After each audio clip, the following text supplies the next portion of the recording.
Hi everyone, let me show you what we call the fire breathing.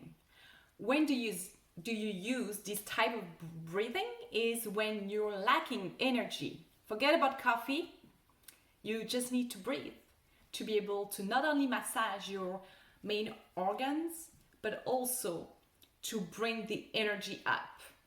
So it's one of the breathing you use in yoga, and it's very simple.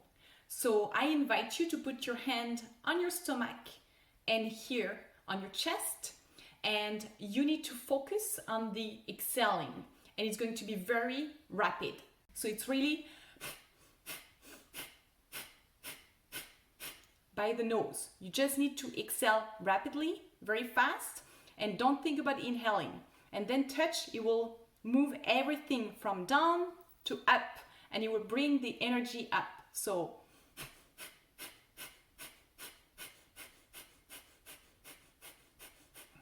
you can feel the stomach going really like inside, like very close to your back. This is normal. Do that for like 1 minute. You can take some break in between and do it again like 3 times for 1 minute each, okay?